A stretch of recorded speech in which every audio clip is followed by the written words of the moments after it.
दत्तगुरु मित्रांनो, अक्कलकोटचे श्री स्वामी समर्थ हे दत्तगुरु यांचा तिसरा अवतार होय. त्यांनी अनेक भक्तांवर कृपा केली आहे.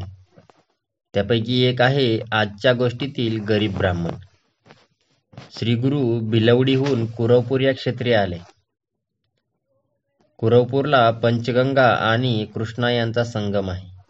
या क्षेत्राला दक्षिण काशी असे म्हणतात. श्री गुरु नित्य दुपारी अमरापुरात भिक्षेसाठी जात असत आणि खऱ्या भक्तावर कृपा करत असत.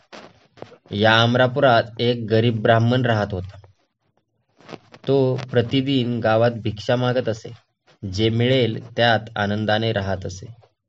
दारी येणाऱ्या अतिथींची तो पूजा करून त्यांना घरात जे असेल त्याची भिक्षा वाढत असे. त्याची पत्नी सुद्धा दारी आलेल्या अतिथीला मोकळ्या हाती परत पाठवत नसे. भिक्षान्न, अतिथी सेवा आणि ईश्वराचे भजन यात ते मोठ्या सुखात होते. एकदा श्री गुरु त्या ब्राह्मणाच्या घरी भिक्षेला गेले. ब्राह्मण भिक्षेसाठी बाहेर गेला होता. भिक्षा वाढावयास घरात काहीच नव्हते. त्या ब्राह्मणाच्या पत्नीने श्री गुरूंना आसन दिले, त्यांची पूजा केली. पण आता त्यांना भिक्षा काय वाढायची याचा ती विचार करू लागली. घरात तर काहीच नव्हते. बराच विचार केल्यावर तिला एक युक्ती सुचली. तिच्या दारात एक घेवड्याचा मोठा वेल होता. त्याला पुष्कळ शेंगा आल्या होत्या.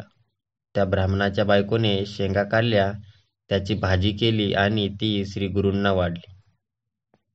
श्री गुरु प्रसन्न झाले.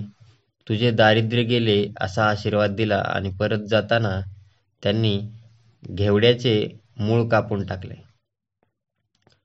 श्री गुरूंनी घेवड्याचे मूळ कापलेले पाहून ती बाई दुःखी झाली.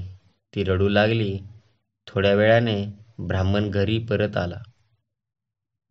त्याला तिने सारा प्रकार सांगितला. तो ज्ञानी ब्राह्मण म्हणाला, श्री गुरूंनी तुला आशीर्वाद दिला आहे, त्यावर विश्वास ठेव. घेवड्याचा वेल तर श्री गुरूंनी कापला होता. आता तो सगळा उपटून टाकावा. म्हणून त्या ब्राह्मणाने कुदळ घेतली.